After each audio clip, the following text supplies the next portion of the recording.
I have faith in your confidence. Do you have faith in my confidence? I have confidence. Am I going to be able to talk today?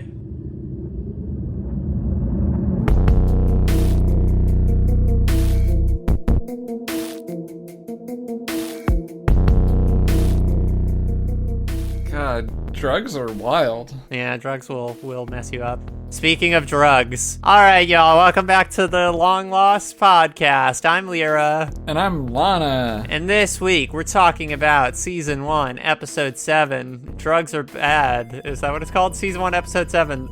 The Moth. Oh, I feel like we should have like 45 to 90 seconds of like pre-lost banter or something, you know? Oh, pre-lost banter? Like Isn't that what we were just doing? Oh, shit. Does that go in the episode? I don't know. I feel like you're the editor. You have the power to make reality whatever you want it to be. Well, how's your day? How are you doing, Lyra? Oh, I'm feeling incredible today. I've been sick. Today is the first day not being sick, so I went out. I hung out with my girlfriend. It's great. That's cool. Yeah, it's so wonderful. How long before you get sick again? Like 2-3 days, or? If You're it's trying to go the longer this average, time. yeah, it'll probably be maybe a week at most. All right, well, get a good weekend. Yeah, I'm eating a banana. Although that I was able to do while I was sick too. So Oh, that's whatever. cool. I made some taquitos. Oh God, that sounds so good. I know. I made so many of them. I got 2. I don't know how. I guess they're 1 pound probably of the Beyond Beef. Oh, I thought you were bricks. I thought you were saying your taquitos each weigh 1 Or a pound, and I was like, holy No. fuck. I make little ones so that the ratio of tortilla to innards is more on the tortilla side because I like the crunch. I don't know if I like the word innards for describing what is inside of a taquito. It is what it is. But yeah, I made a lot, and now I just air fry them for food. It's great. That's awesome. Speaking of innards, like I live in Chinatown and there is a restaurant with like a menu, you know, in the window when people are like, here's the dishes we have on our menu, and they put it in the window. But it's like poorly translated, and one of the food items is called spicy explosive entrails. Oh no.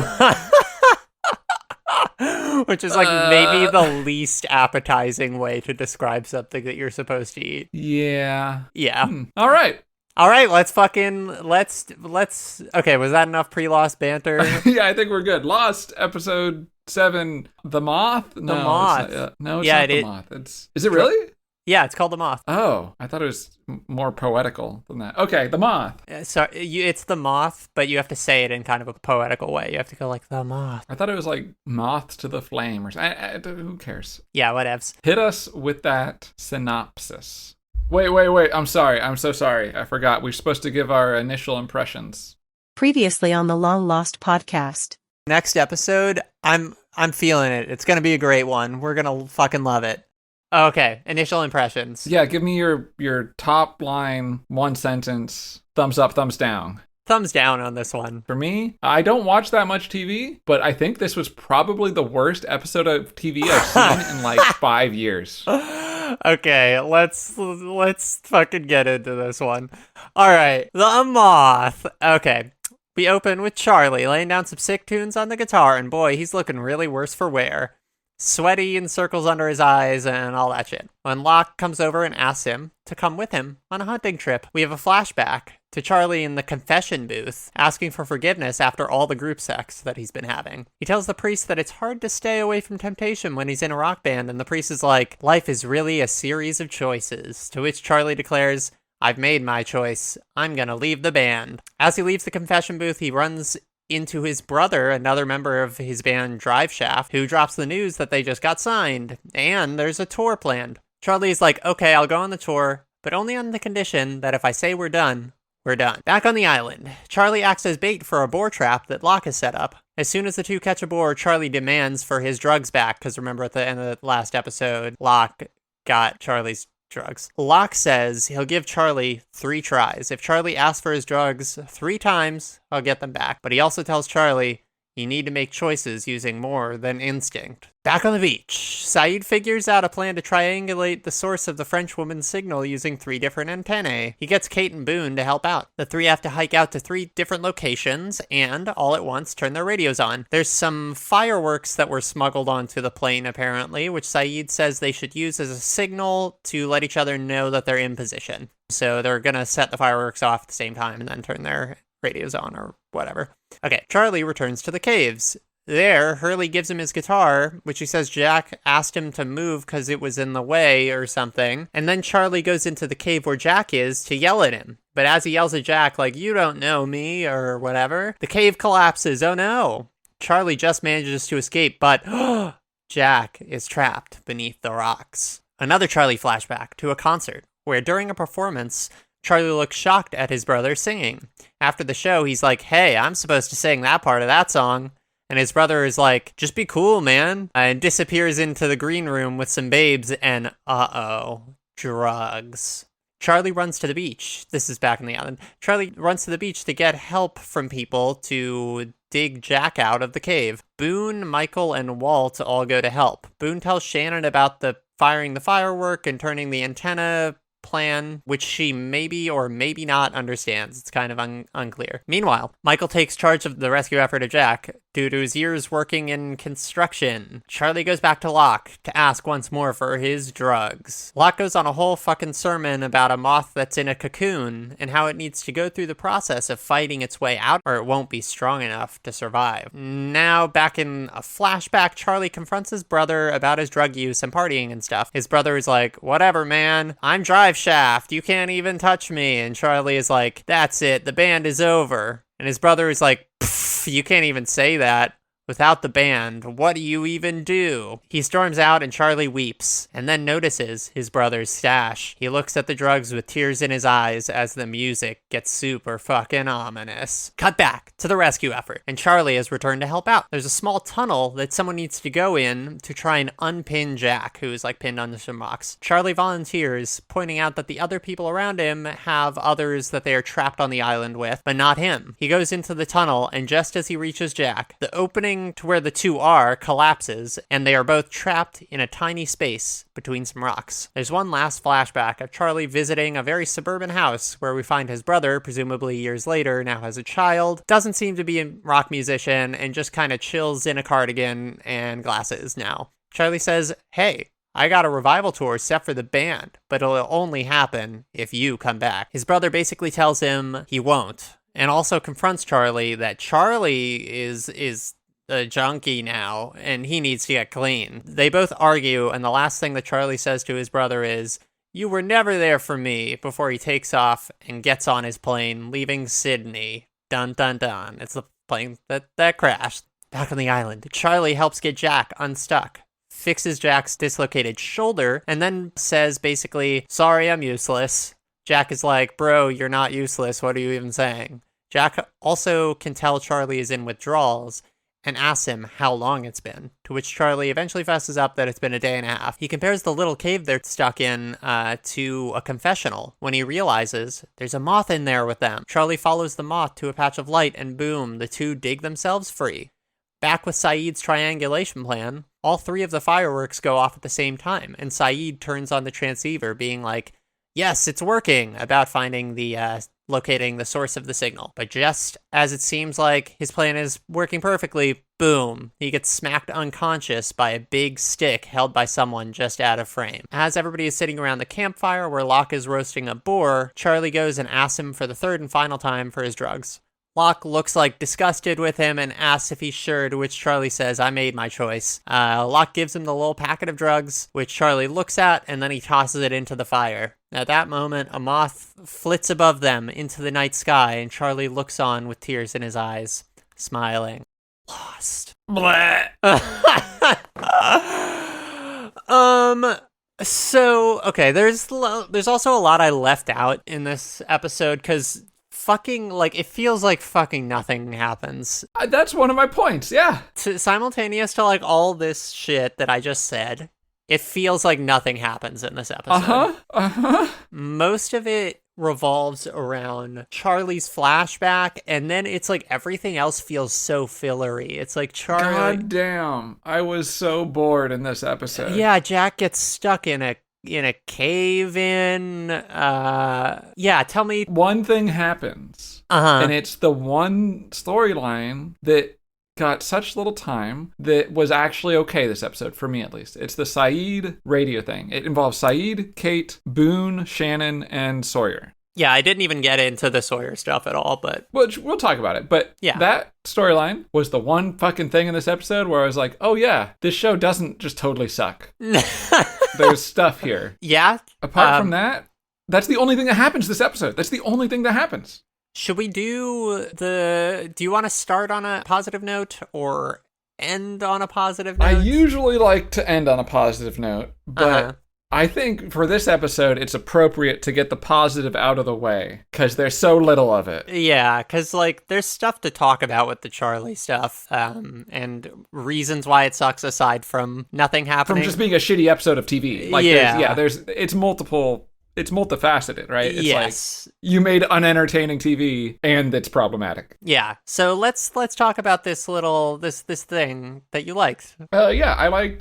I liked Sawyer in this episode. Yeah, do you want to talk about, like, what Sawyer's role is? Because I omitted it. So yeah, Kate's, tells Sawyer, fuck you, you're a asshole. And Sawyer's just kind of like, fuck, I guess I am, or whatever. And then, who is it? It's, who goes back to tell them, like, oh, Jack is stuck. It's, Charlie goes to the beach to say, hey, Jack is stuck. So Charlie goes and he's like, oh, you got to tell Kate because it's really important that Kate knows because they, like, want to fuck or something. I don't really know why it's that important. But, yeah, whatever. Yeah, and then Sawyer's like, all right, I'm on it. And he goes and he just finds Saeed and Kate and is about to tell them. And then Kate is just like, fuck you, you're the worst, shithead, loser, asshole. Yeah. And he's like, well, I'm okay. I guess you're right. And I won't tell you.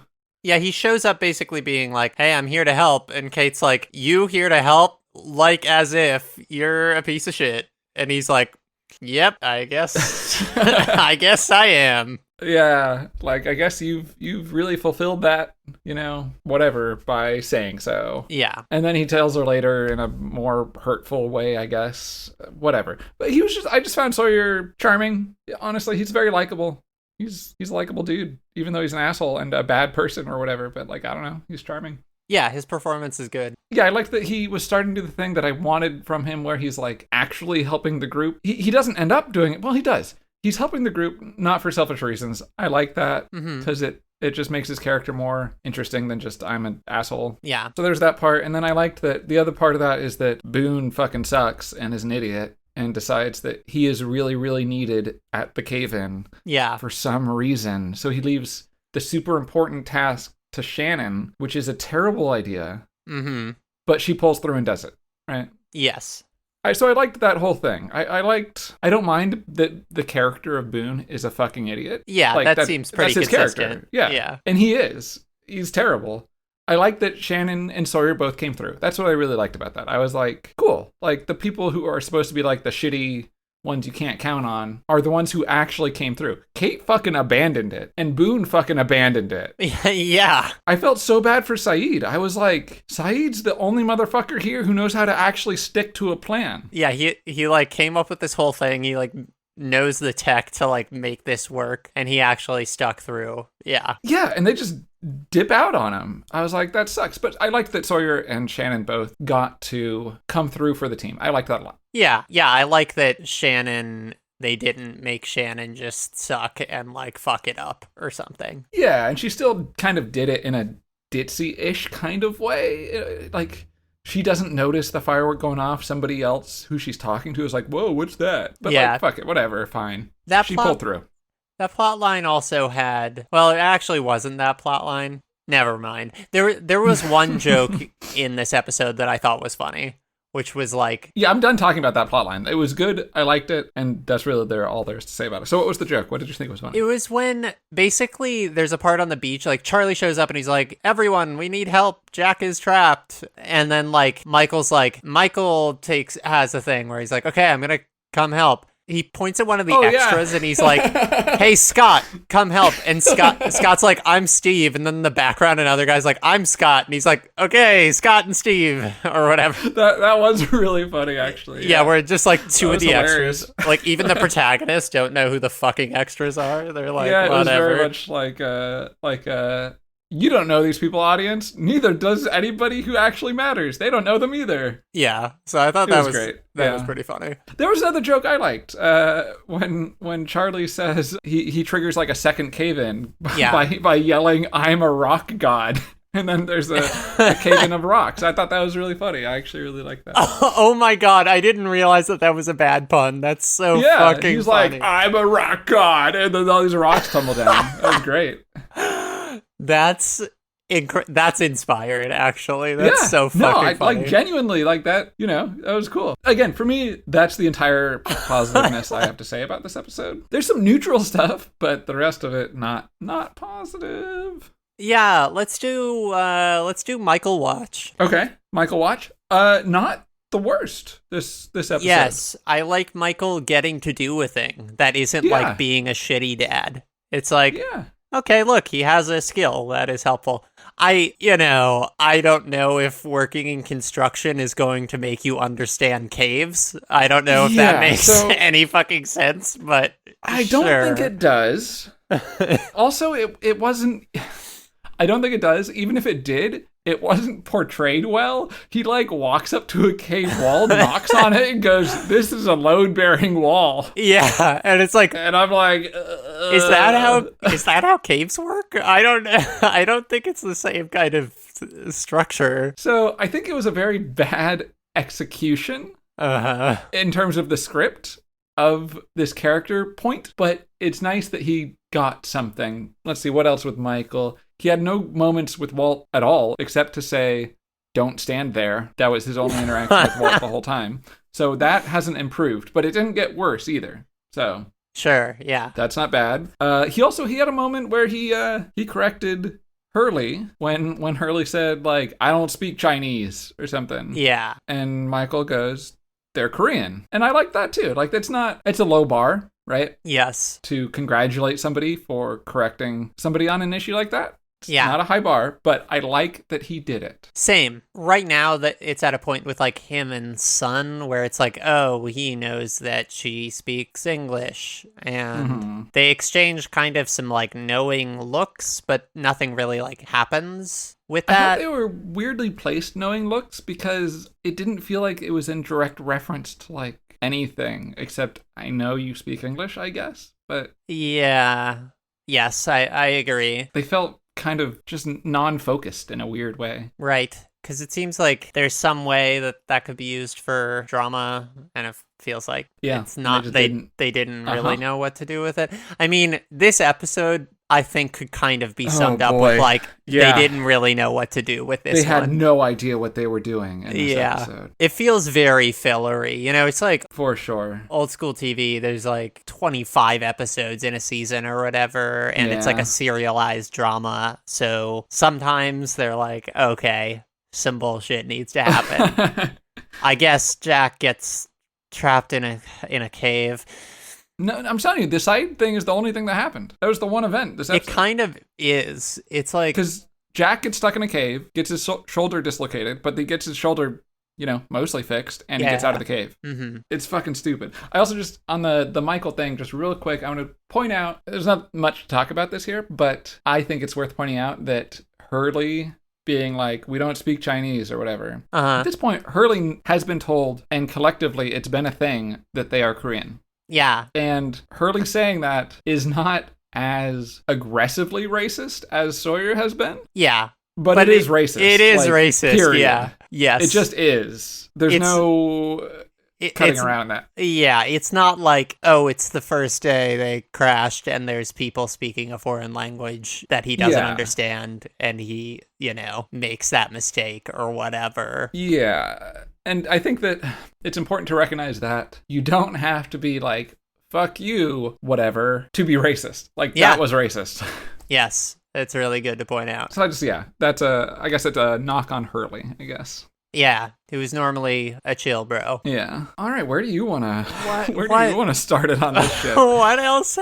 What else happens? Are there any other subplots or whatever before hitting the... Let's go through my notes. Kate continues to be the most boring person on Earth. Yeah, I feel like they're trying to characterize her, but failing or something. Like, she has a conversation with Jack, where she's like, I believe we'll get rescued. And he's like, I wish I had your faith. And I'm like, she has not been depicted as having faith. Yeah, but then it's also inconsistent because then, like, when she's talking to Saeed, there's a conversation where her and Saeed are hiking, and Saeed is like, hey, it's pretty weird that we all survived this plane crash after the plane, like, ripped apart in midair. And he's like, that doesn't happen by accident. And Kate's like, nah, we just got super lucky. And Saeed's like, yeah, she just sucks. It's basically in that part, then she is the person without faith. And she just is not characterized. She continues to No. be totally uncharacterized, except she's got the hots for Jack. That's the only characterization she has. she runs away, I guess. Yeah, we've established that previously, but like, But she's not, still, like,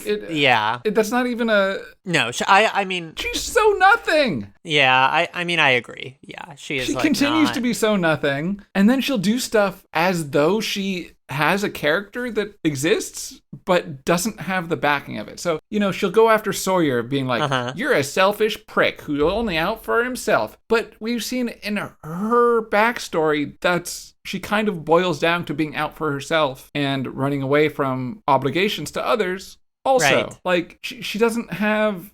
She'll make these references and they'll treat her as though she has a character foundation that she doesn't have. She's just some random person. Like, it drives me just off the wall. Yeah, the little faith thing is interesting because that's like even within the episode, they couldn't figure out which position she's supposed to be having on. Yeah. Because like maybe that's supposed to be it, is that she's like doesn't really have either position. She's just kind of saying shit to different people. Maybe? But fuck that. That's so not interesting to watch. Yeah, I mean, it doesn't feel like, if that is the case, it does not feel like that's strongly... deliberate, too, yeah. Yeah, deliberate or characterized. Like, that can be a character trait that's interesting, but it needs to be something that's like, oh, it's deliberate, Yeah, we're Kate creating sucks. drama with it, whatever. Yeah, agreed. Kate is boring. Guess what? I just shot a bear. Thought it was cool. Okay, let's dig into the drug PSA part of the episode. I don't know the best way to handle it without just being like, here's all the shit. Like, I don't know what the best way to start it is. Well, then just go for it. Let me ask you this. Can't you picture there's like a little TV spot with Dominic Monaghan, Yeah, and he's I like, can. kids, don't do drugs. They're not cool. At the end of this, it's so lame. It's just like such a lame like story about addiction, quote unquote. Yeah, it's interesting too, even because you're absolutely right about that. But it's so interesting to me that it's so inelegantly portrayed in that manner, and bluntly portrayed in that manner, but at the same time, if it had been done in a more nuanced fashion, the actual message of drugs are scary would have been a lot stronger for me. This is the exact reason why like don't do drugs doesn't work as messaging, because people know it's like all drugs are bad is like not an effective thing because it's not honest, right? There's nothing like nuance to that. It's not a real discussion. Like, he throws the drugs away. He makes the whole thing, they constantly bring up like choice and struggle and doing the hard thing makes you better. And then at the end, he's like, give me the drugs so I can throw them away, right? God, if I'm watching this as a person who is on the fence about getting addicted, I don't know how to phrase this right? But like, I'm reading that as like, oh, hey, if I get addicted to drugs, I can just be like, nah, I'm done being addicted to drugs. That's why oh my God, yeah. Yeah, it's ridiculous, but it would have been so much, first of all, it would have been more true to, I'm not an expert on addiction, right? But it would have been, to my mind, more true to an addicted person, more true to reality, and also more emotionally impactful and thematically and story impactful if he still wanted the fucking drugs at the end. And also, even as a PSA, I would have been like, that's fucking scary. I don't want to do drugs now because that's scary. For real. It's, okay, this whole narrative that, like, you can choose to become an addict and that you can choose to no longer be an addict is completely fucking wrong. Disclosure, like, I'm in recovery. I wouldn't describe myself as, like, an expert on recovery or drugs, but I would say, like, I have some personal experience with it, and I know a lot of other people who are in recovery. Getting clean isn't like one choice. It's like a continuous series of choices. Sorry, I don't know if you watched the episode. He asked for the drugs back so he could throw them in the Oh fire. my god. So It's like sorry, but I think you're mistaken there. having a moment where you're like, you know what, fuck this. This is ruining my life. I'm gonna get out. Having a moment of clarity, that is true. People have those. Also, very rarely is it like a one and done situation. And even in that situation, then like being free of drugs is not like you've made the choice, now you're good. It's like, now you need to like unpack your entire life and figure out new processes. The idea that drugs are just like you were doing it and now you don't do it. It's just like not how it works. Like in addiction, it's like there's a bunch of roles that the drug plays in your life, right? Or the process, right? You can be addicted to things that are not drugs. Like probably everyone is addicted to their fucking phone, right? And you can't just like take it out and then you go through some withdrawals and then you're fine. Well, yeah, you can't just remove this thing and then continue on. There's a hole now. Yeah. Something that I think could have worked is I believe that Locke would have this perspective. Totally. I want to talk to you about Locke and his role in this. Let's talk about that. Yeah. What are your feelings? So he is very much a proponent in this episode of you got to be strong. You're stronger than you think. Make the hard choice. Grow, right? Mm-hmm. And from my perspective, he is so wrong in this episode, right? Yeah, but the episode does not think that, though. Yeah, so here's the thing, right? It's weirdly complicated because I don't think that makes his character worse. I think it's consistent with his character, and I love it for his character to be so convicted of this thing that is wrong. That's really cool. I love people who have really strong, truly held conviction. Yeah, and it's consistent, the idea of like, you need to make a choice to let go. That's like kind of what he's been saying in every episode, right? That's like his thing. So it makes sense that this is his perspective. So yeah, I love it for Locke. I love Locke in this episode. And it's, you pointed out, it's interesting because, and I noted this down in my notes too, it's like, I really like that this character is so convicted about this thing he's wrong about. That really works for me. It feels good. It feels right. I don't think that's how the writers were writing it. No. It's so interesting that this thing that really worked for me just happened by accident by a bunch of fucking knuckleheads who are just fucking... Yeah. Also, I'm sorry, but you're in Hollywood. How do you not... You can find somebody... You can find addicts in Hollywood. Yeah, as a writer, you're probably like on coke. Like, surely you have some experience. Like, how did you get this shit so fucking wrong? It's also, the whole time we've been talking about it, we've just been saying, like, drugs. I will have that as note, too, because in the fucking episode, they just say drugs. Drugs. They just say I want my drugs back. Who the fuck talks like that? Nobody, right? They never say what it is. And also, like, the one where it most stands out to me is when Charlie is in the cave with Jack, and Jack asks him, how long since your last fix? Because it matters what drug it would be from a medical perspective, right? Yeah, exactly. Like, the withdrawals would look completely different. And he asked Charlie, like, are you having hallucinations? And it's like, well, you need to know what drug he was addicted to know if that question even makes sense, you know? So, like, I wanted to ask you this. Do you think it's the only reason I can come up with is that they couldn't, on network TV, put a name to it? That, to me, that's all I can think. That, I also feel that way, right? Which is so weird. You can be like, this guy's a drug addict. He does drugs, but we can't say dope. Yeah, that feels like what it is, because... And, like, it's heroin, right? Like, that's what it is? Yes, right? Like, based on how it visually appears. Yeah.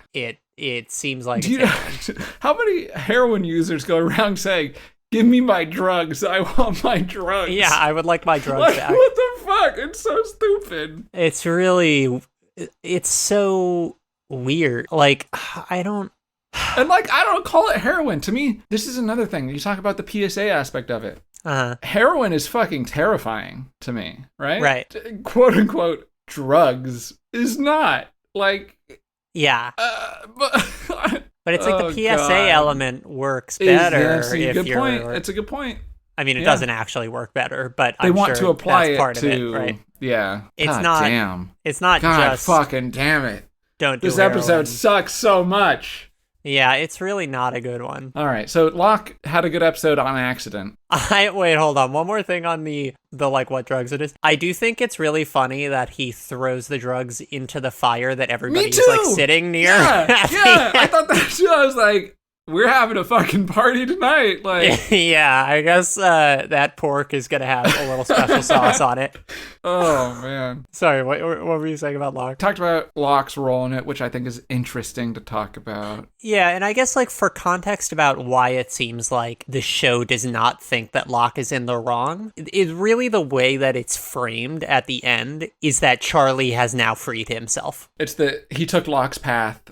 Yeah. Locke was right. And yeah. He throws the drugs in the fire and there's a swelling music and he like takes his hood off and like looks up at the sky and this moth is flying and he's like crying or whatever, and it's saying he has made the choice to be done with drugs. And like what a fucking guy he is, right? Yeah. I hate this so much. Let's talk more about this. I hate that the feeling and that is being portrayed by this show is that if somebody in that position succumbs to their addiction, they are a worse person. Yeah. Like Charlie now, because he overcame it, what a dude. Yeah. If he'd asked for him back because he wanted to do more drugs, he's a bad guy. Like, that's so gross. It's gross. That's also like a thing about strength or weakness or whatever, right? It's like you don't describe people as weak if they die of cancer, right? Yeah. Because addiction, for the vast, vast majority of people who end up becoming addicted to something,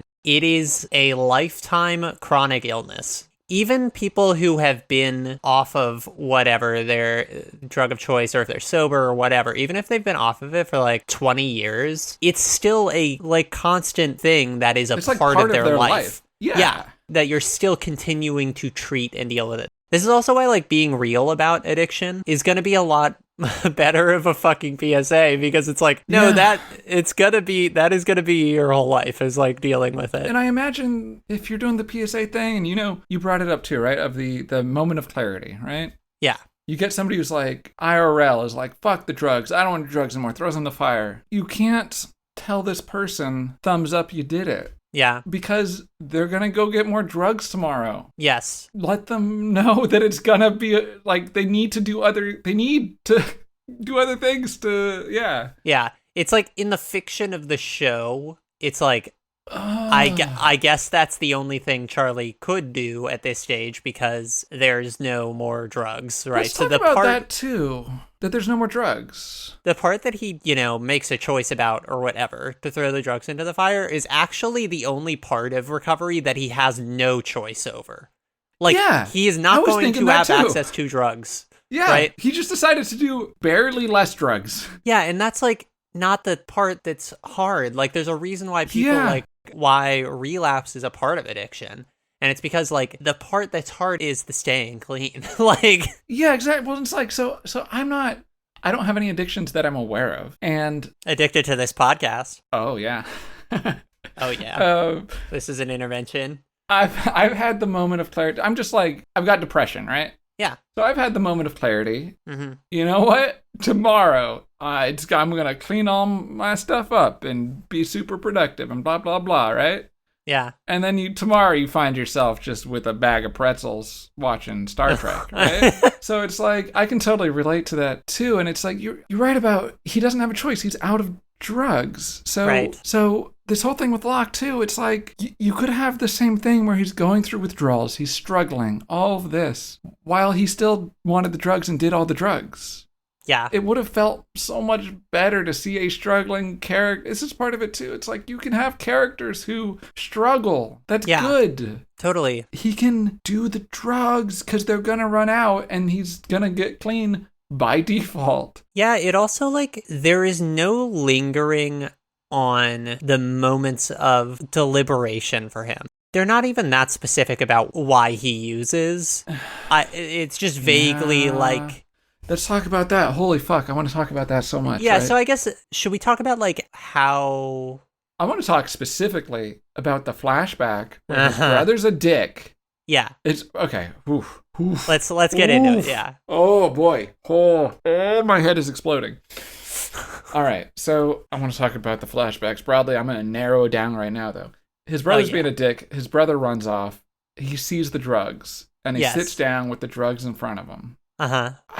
Again, I'm not an addict. I don't have experience becoming addicted to drugs. This scene feels so weird to me. He's yelling at his brother. He's like, "You're doing this shit. It's destroying your life." That's what he tells his brother. His brother stalks off. And then he sees it and thinks, "Gee, let me get some of that." Yeah, it does. It does not make sense. It doesn't make any sense. Because, like, it's not like, "Oh, geez, I'm having a really rough time. Let me turn to drugs." He's like, "These things are terrible. They're ruining your life. Ah, fuck, you're an asshole. Time to do some heroin." And it's not like in a different way of like where it's like, oh, he started using in this party context, and then like some real shit happens, and then he uses to try. No, it's so weird. It's so weird. Yeah, of all the ways for him to get into heroin. He also like is crying while he's like looking at it like with tears in his eyes. It's so weird. Yeah,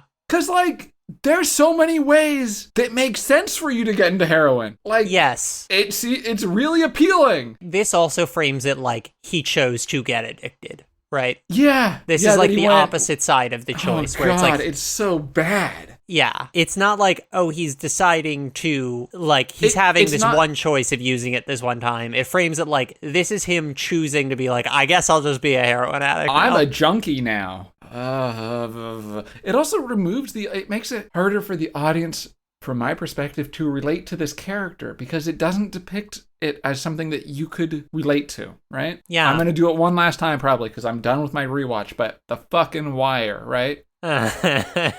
Another Wire callback. Let's do it. Hopefully, there'll be more. Let's be real. I'm going to say there's not going to be any more, but there's going to be more. Yeah, at some point. You've got characters who are objectively horrible people. Yeah. But they're depicted in a way that you can understand their motivations, understand where they came from. Yeah. And see how it happened. And so you can relate to these horrible, terrible people. Yeah. You can't relate to Charlie here because, like you said, it didn't show it in a way that made sense. And you could go, well, like, I'm not addicted to heroin, but I could see being in that position, how that could happen to me.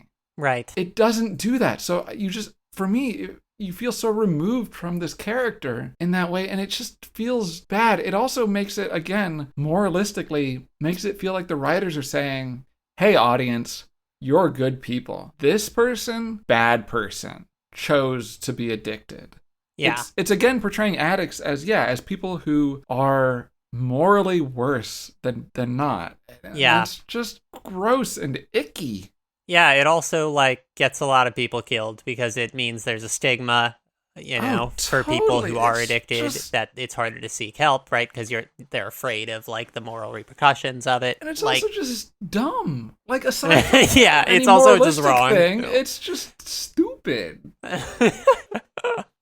Like, it's Charlie's pain does not feel genuine. It doesn't feel earned. Right. Let's talk about the flashbacks, because I guess we're kind of there, right? Yeah, let's talk flashbacks. Tell me about the flashbacks. Tell me how you feel about the okay, flashbacks. Something that's very funny.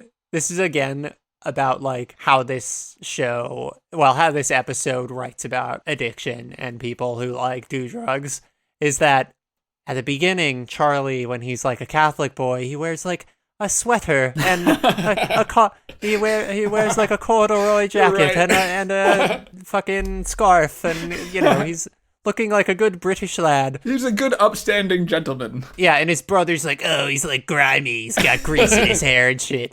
And then, like, they do their rocking stuff, and then, in the last flashback, their roles are reversed, and now Charlie's all fucking grimy, and he's got, like, his pair of sunglasses is incredibly bad. I do want to note that. Extremely, like, 2004 sunglasses. But he's a rock band or whatever. And his brother now looks like He looks like a professor. He looks like when you go to an optometrist and they have all those stock photos of people wearing glasses. He does look like that, yeah.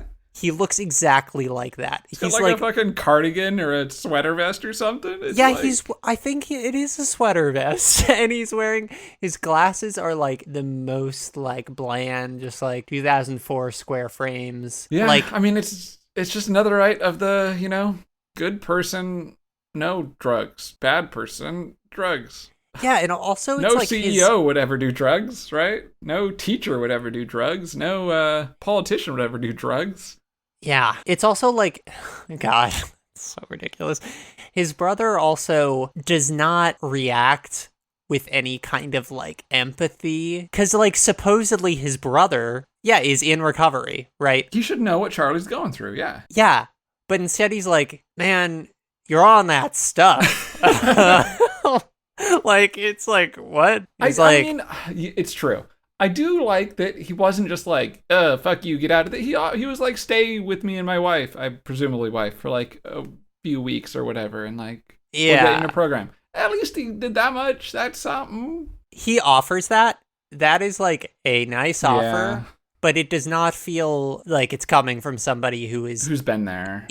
Yeah, and who was like coming to him like, hey, man, You're I really right. want to help you. It feels like coming from whatever. somebody who has never done. Yeah, who knows who's that never gone that through Charlie is addiction, in a rough spot, but can't personally relate. That's what Exactly. it does sound like. Yeah, you're right. And it feels lame. It's just so lame. The flashbacks broadly continue a trend that I was concerned about with the flashbacks, where they are, to put it bluntly, entirely unnecessary. They're totally fucking pointless. It's the same thing with, like, I think I said it with Sun and with Kate also, where it's like, and with fucking Jack. Just fucking all of them, except for Locke, where it's like, okay, you're showing me this thing that I already know through, like, characterization and, you know, implied whatever. I don't need to see it now. Right. I know it already. I know it. I already, it's in my head. Like, now I'm watching it, I'm so fucking bored. And then that scene with the blow up where his brother was like, I am drive fucking shaft or whatever. Yeah. Okay, that scene just sucked. It was terrible. I think the writing and the acting from the brother character was total fucking dog shit. No offense to anybody. It was just laughably bad to me. It's a very like insert cliche like blow up scene. And this is the same. I think I said this for Jack. I think I said it for, I'm not sure if I said it for Kate, but I think it's true for Kate. And I think I said it for Sun. The one flashback that does anything in this episode is the last one. Yeah. Just show us that. We can infer that his brother was in it. Like, you can give us all that his brother was in the band, that his brother got him into drugs, that his brother's now clean and he is still on drugs. Yeah. And that we can see that. This last flash. None of the rest of them you need. Same thing with Jack blowing up about his dad at the airport. Same thing with Sun leaving Jen. Like, that's the only one we need. So, like, the kernel that it almost seems like was supposed to be the point. Basically, the kernel that I think they should have focused on is the idea that Charlie perceives himself as useless. I agree. Right? Yeah. Because that's actually, like, a specific thing that he feels pain over, and that, like, you can understand where it's like, oh, I see how, like, if he's constantly has that self-narrative, how he might end up using drugs more and more because he's like, well, I'm useless anyways. I might as well be doped out in a corner. Right. And like his brother saying that, like, it would have been better if that was a thing that was like, I agree. That would have been part of his narrative. Emotional, like if that was the focus of the backstory with the band was like him feeling like I totally agree. That's how he experiences shit. And they kind of, I guess you're right. They kind of show that, like, with the brother even taking over the chorus singing. Right. But they didn't focus on it at all. You're right. Right. And they have, like, a moment or two where, like, Charlie's trying to help out Jack with picking something up or whatever. And then, like, Jack's like, you're not needed here. Real quick digression. In this episode, I actually really like Jack as a character. That he's comfortable just being like, you're not needed here. Like, period. He's a very like direct guy. Yeah, right? I really like that for him. It's the opposite of when Kate was going on her hike in the pilot and was just like, what's that, Boone and Shannon? Sure, come along. You know, if Jack was going on that hike, he would have been like, no. Yeah, Jack is like very blunt and kind of like not very emotionally intelligent, right? Where he's just like, it's true. Here's the straightforward and like with the facts of the situation, with the little memorial for all the dead people on the plane. You know, he was like, I really like that for him and his character. I find it good and interesting. He's the doctor who's going to do everything he can to save people, but at the same time, he's not emotionally invested, and I mean that makes for an interesting character. I'm actually growing to really like Jack's character, not necessarily like him as a person, but just like his character. Yes, he is like more complicated and interesting than he seemed at first. I mean, that seems good, right? That one of our main characters has gotten more interesting. But yeah, back to Charlie, and yeah, and there's a point where, Hurley gives him the guitar case and is like, it was in the way. It was getting in Jack's way. He told you to move it. Right. 'Cause, yeah. Also, I find that, like, to be pretty... I just found Weird? that really weak, because, like, they're in a huge cave. Jack couldn't move it, like, 5 feet to the left. Yeah, yeah. Why does he need to send Hurley with it to give it back to Charlie to tell Charlie to move it somewhere? What the fuck? Yeah, it's a very contrived reason to put Charlie and Jack in the rock god cave in. It feels like they get mired down with the flashbacks of just making them be exposition that we don't need. Yeah, totally. Like, yeah, focus on that aspect, the emotional character aspect of this guy feels useless. That would be cool. But no, we just get very direct, very explanatory. He was Catholic and in a band. His brother was also in the band. His brother did drugs. Like, it's like it kind of tries to cover, like, too much ground in not very much time, and that turns it into a thing where it's just like, here are events. Yeah, it's just here are events, but like I said before, they're all events that we already can assume. Yeah. We don't like, oh need yeah, he to was in a see it. band. And it's like, oh, he's addicted to drugs and in a band. He probably, like, I don't know, started doing that. Basically, Yeah, the episode's he basically just kind of started doing. So I'm saying that last the drugs. scene is the only one we fucking need. It's lame. What a lame episode. I do like that we get to see his band play, and indeed, their music does suck. Yeah, that's true. This is especially on the scale of this episode, a small complaint. I just had this nagging feeling throughout that it's so weird that the only band members we ever see are him or his brother. Oh yeah, we don't even see the other guys, like, in the background or whatever. They're never, like, in the green room, they weren't there. They're never referenced even. It's never like, I got the boys back together and now we need you. Yeah. It's so weird that, like, this band feels like it's just the two of them in a very strange way. It is weird, for sure. Yeah. Yeah, this episode sucked. Is there anything else on this one? I don't know. I think we did it. Nothing much really fucking happened. Yeah. We talked about how drug stuff was bad in the flashbacks and in the current time. I'll say one more little positive thing. I like... Don't you dare. Jack and Charlie in the cave-in after Charlie helps him, and Jack's like, "Nah, man, you're not useless." Like, there's Jack's cool. Jack's cool in this episode. That little moment there is genuine. And then when Jack tells like Hurley or whatever that Charlie's got the flu, like, cool, Jack, I guess. Yeah, so maybe he's not, like, totally emotionally unintelligent. Yeah. He's just kind of blunt. This is why I'm growing more to like him. He's in a blunt situation, like. Yes, if there was ever a situation that calls for you to be practical, straightforward, and blunt, I think it's this one. Yes, totally. Let's see. I got one more note. It's that this is so stupid, and I'm not even sure why I know this, but the cocoon that Locke points out, he's like, let me show you this thing. Look, here, it's a cocoon. I could cut it open, all that shit, right? The cocoon is very much in frame, and, like, we see it. It's not a cocoon. It just isn't. What? It looked like a cocoon. No, it's a chrysalis. A cocoon, as Locke points out. No, I'm serious. A cocoon, as Locke points out, moths spin silk, right? To make their cocoons. That thing is a hard shell. That thing ain't silky. I'm just saying it's a chrysalis. It isn't a cocoon. And I'm sure, fine, that's a nitpick, but, like, when you make it that big a centerpiece of, like, your thematic point, I don't know, just put a fucking cocoon there instead of a chrysalis. I don't know. Just saying. I'm just saying, okay? Fuck you. Fuck you. Fair. Fuck you. No, I like that we're getting some little animal facts here. That's one of my favorite things. Subscribe to my animal facts podcast that does not exist. Yeah, that'll be our next show. Oh, don't say that. I'll do it. I'll fucking do it. You can just show up and react. I mean, that's why you're doing this podcast, because apparently you'll just sign up to do any podcast that I pitch. It's true. Okay. Last impressions coming off this episode. It fucking sucked. It was fucking terrible. It was incredibly boring. So many moments, I was honestly just looking around at my desk of just, like, I'm so bored. Like, Saeed's thing was the only redeeming factor at all of this fucking episode. The flashbacks continue to suck. They should be good. They could be good. They continue to suck. Honestly, if I was watching this fucking show in 2004, this episode is the last episode I watch. After this, I'm like, I enjoyed 6 minutes of that episode. I'm not coming back next week. We'll see if it wins you back with the next one. Fuck this episode. Do you like that you've signed up to watch 6 seasons of the show? Yeah, to be honest, this episode was bad in a really unentertaining way. I agree. I have hope yeah. that in the future, the bad episodes will be entertaining. Like in a, haha, isn't that a fucking dumb way?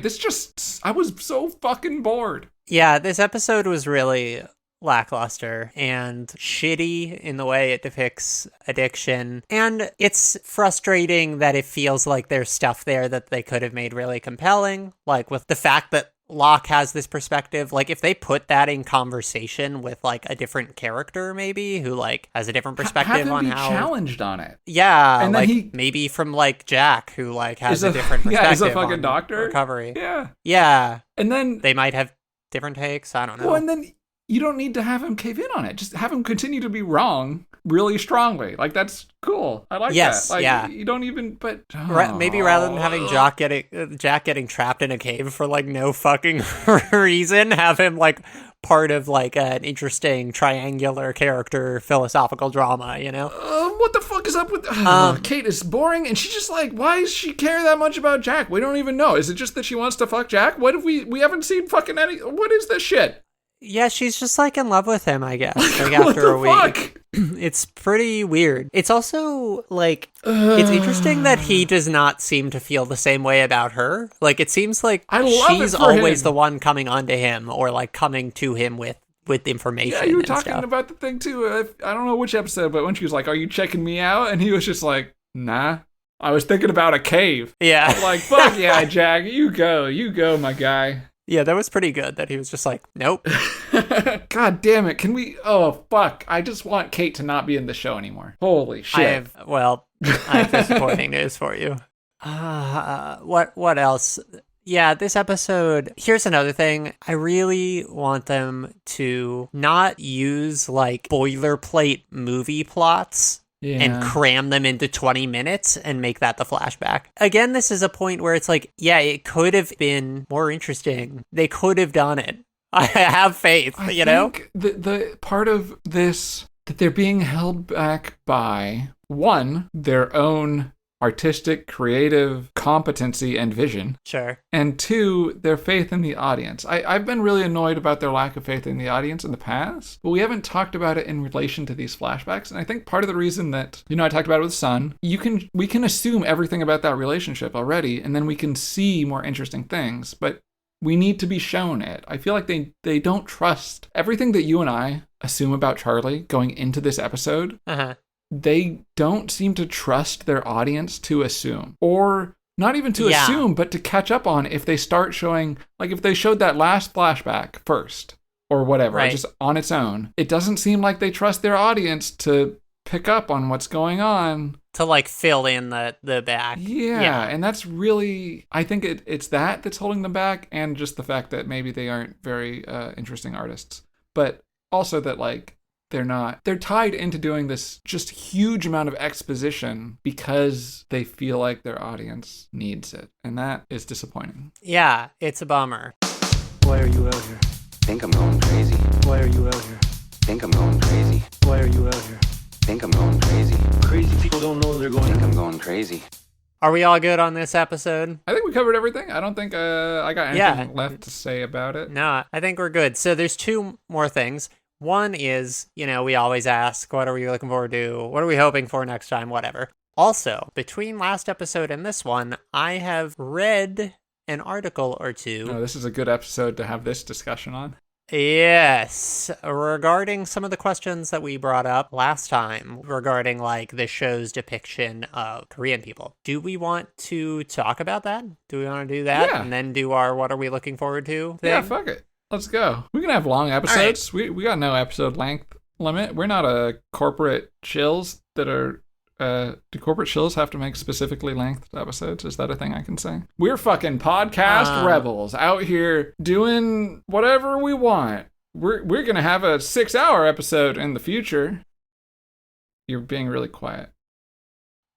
6 hours would be long. So, okay, there's two articles here. One is actually pretty short, and the one that is shorter is an interview with Daniel Dae Kim, who is the actor who plays Jin. This is called In Conversation, Daniel Dae Kim. This is a Vulture article written by Alex Young. Fuck, you're like sourcing shit and all that? Man, fucking professional. Yeah, published April 12th, 2021. I would have just come out here and started talking some shit. Nah, you gotta cite your sources here. So basically, the gist of this, there's just a couple of questions here about Lost, but the question I want to read the little snippet of is this question. Early on, there was some criticism from Asian American viewers about how Jin's relationship with his wife, Sun, played by Yoon-jin Kim, relied on the stereotype of an overbearing man and a submissive woman. Did you discuss that with the show's creators? And then, this is Daniel Day Kim's response. When I read the script for the pilot, I knew this was a landmine. My greatest fear was that the pilot of Lost would air, but the series would not, because if you were to see the pilot as the totality of my character, you would have been left with that stereotype. While we were shooting, I remember sitting down with Damon Lindelof and J.J. Abrams and saying, guys, this character cannot progress in this same way. They basically said, trust us. I did, and it turned out for the best. As an Asian actor, you're just looking to get hired. It's about working within the system to try and change it when you have the opportunity. The character grew to a place where I don't think you'd call him a stereotype by the end. That went exactly where I was both worried and expecting it to go in my head.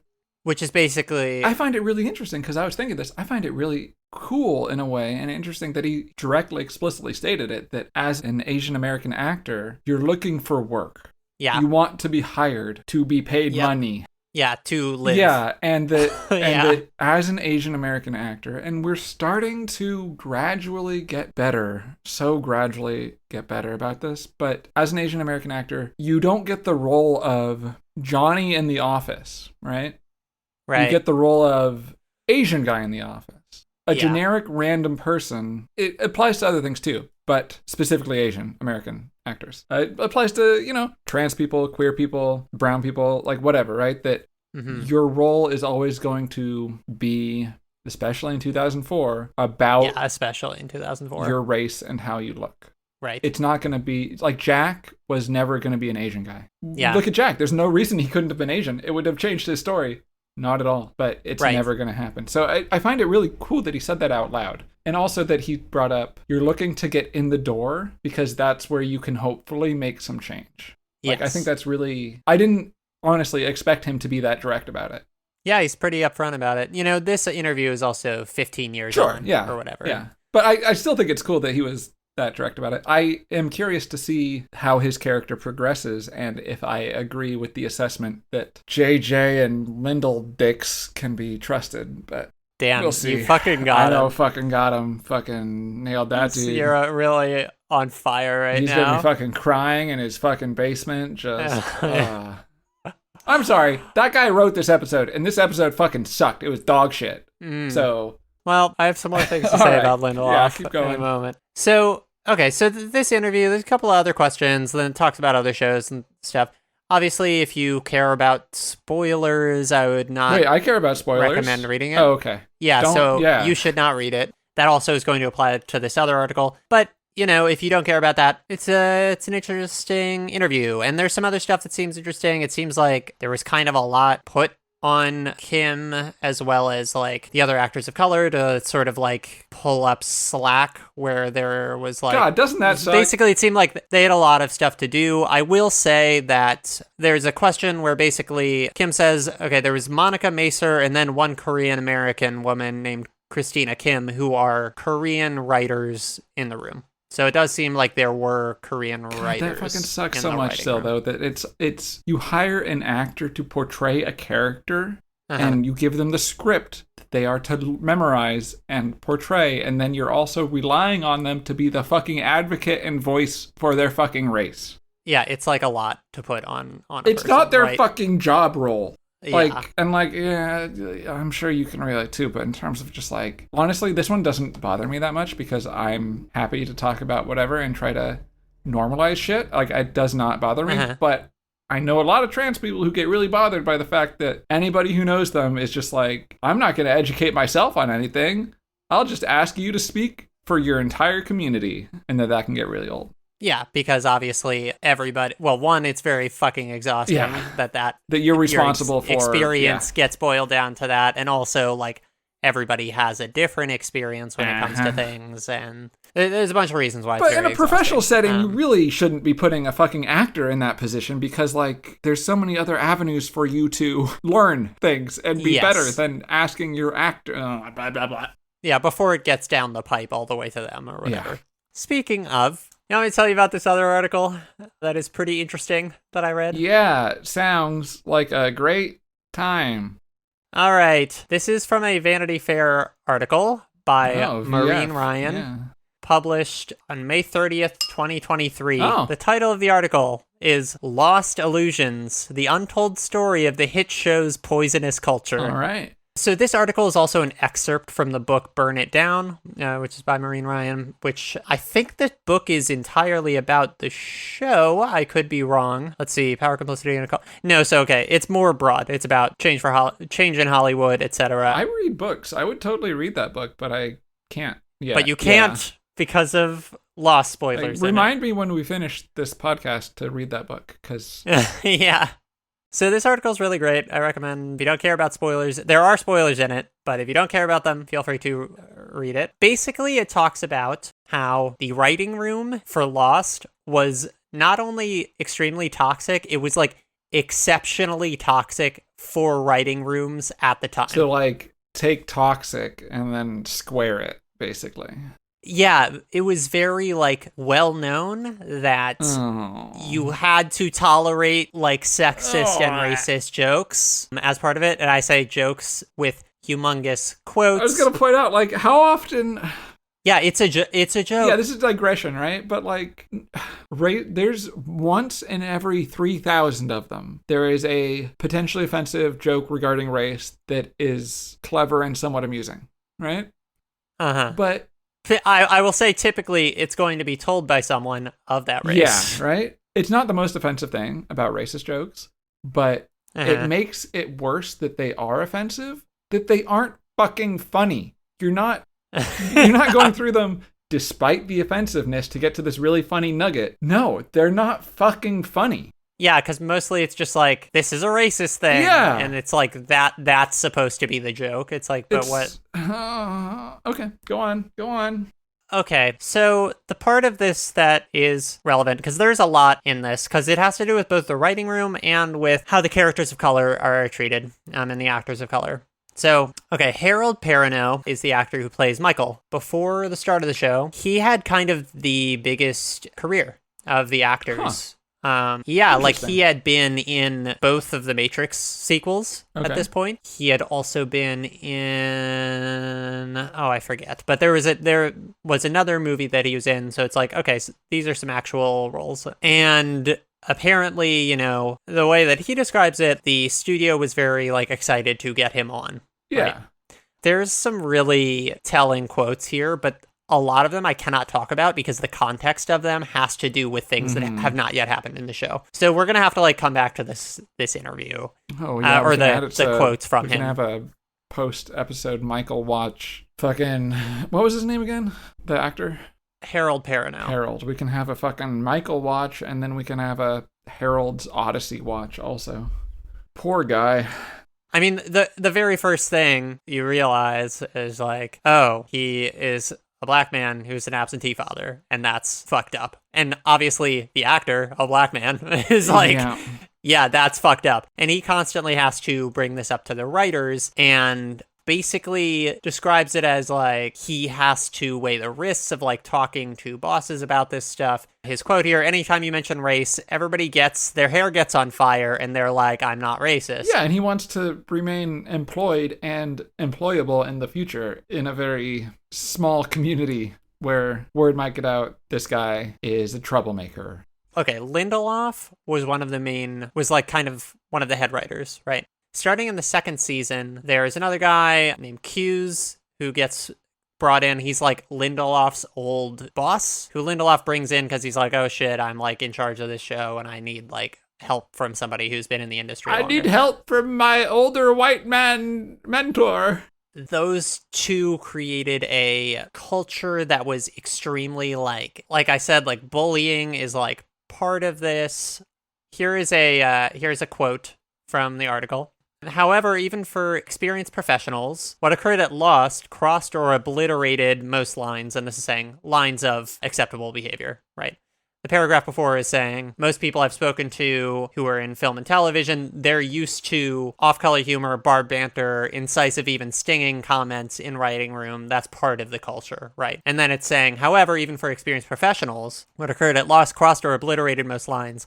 There was a coterie, quote unquote, of people who would find it very amusing if a comment or joke was quote unquote offensive, one source told me. This is a quote. Everything was said with a sort of sarcastic, this whole thing is funny to me vibe, and also a your discomfort is funny to me attitude. Multiple people said this sensibility was cover for bullying or inappropriate remarks of all kinds, as well as comments on race and gender that cross lines. Laughing at and adding to that kind of commentary, said one, was how you got to be part of the group. That was the terms of belonging. Both showrunners tolerated or even encouraged the overall atmosphere, but its descent into a realm that many sources described in very negative terms appeared to arise from a couple of powerful factors. The sense of humor that Lindelof appeared to enjoy, and the showrunner's status as all-powerful entities no one could cross. Yeah, it was like... This is a tangent, and I want you to keep talking. Yeah. I just want to point out that, cancel culture isn't a problem because this motherfucker is not canceled. Yeah. That's how you know. So, shut the fuck up. Because... this dude should not be employable in a writer's room. Yeah, because it's like, this is just how so much of the industry is, right? But he is still getting work. He's still working. So, Anyway, just want to say that. This article also goes into detail describing an incident in which, in one of the later seasons, there is a widely heralded episode that was written by two writers of color, and they are credited as the writers in the opening of the episode, right? Mm. And after this episode gets a bunch of accolades, Lindelof and Hughes, this other head writer, are super shitty to them, and apparently or allegedly were telling other people that oh yeah, actually we wrote this episode. Yeah. So stealing the credit from the writer who actually was doing it. You know the sad part? I weirdly believe that they believe that they've got it. I could believe that they'd be convinced that yeah, sure, they wrote it, but we touched it up and made it what it was, or some bullshit like that, right? Yeah, I don't know. These two motherfuckers couldn't make something that good, and we are awesome. So therefore, I could see them convincing themselves of that. So, okay, so the two writers here are mentioned, or I'll read this one little quote. So it's at what point the Ab Eterno, so that's the name of the episode, saga took a turn for the ridiculous. Hughes and Lindelof called Nations and Sue Taylor, those are the two writers, into a room. And she recalled, and this is Sue Taylor, they, quote, basically told us how much we owed them for letting us have our names on that script. And they implied it would probably be good if we got them a little present, end quote. So Sue Taylor went out and bought gifts for her bosses. She can't recall what she got Lindelof, probably something Star Wars related given his love for the franchise. And she got special pencils for Q's. This is one incident which is described. It's really good, really interesting. Some of the most dire stuff inherently involves spoilers that happen. So we can't get into it yet. As soon as we do... I was about to say, give them to me as they become no longer spoilers. Yeah, basically there will be one update on this article, probably. Actually, maybe two, now that I think about it. So we'll come back to it when those things come up. Imagine being such a fucking loser that your employee gets accolades, and then you tell them, now you need to buy me, your richer, more successful boss, a present. Yeah. Fundamentally, it's terrible it's behavior. So petty. Yeah, exactly. It's wrong and bad and unprofessional, all this shit, right? But fundamentally, on a human, I don't want to be that person. That's just I hope if I was ever that person, somebody who I trusted would come to me and be like, you need to evaluate your life right now. Yeah, it's it's so pathetic. Yeah, it's just so pathetic. I feel that it's so pathetic kind of encapsulates a lot of this in terms of, I feel people who bitch about cancel culture or whatever are oh, we're not allowed to be racist at work as though it's a professionalism standard. versus like a human standard, you know? Sure. It's like, yeah, man, HR just really also loves those racist jokes, but God, Obama told them you're not allowed to anymore or something. When it's like, no, Yeah, as opposed to like, actually just fuck you. Like, yeah, just don't do shit that is not Yeah, cool. Like, it's- stop being racist. it's not about these overly rigid guidelines that mystical forces have erected, you know? It's about Yeah. society telling you need to shut the fuck up. You're not wanted.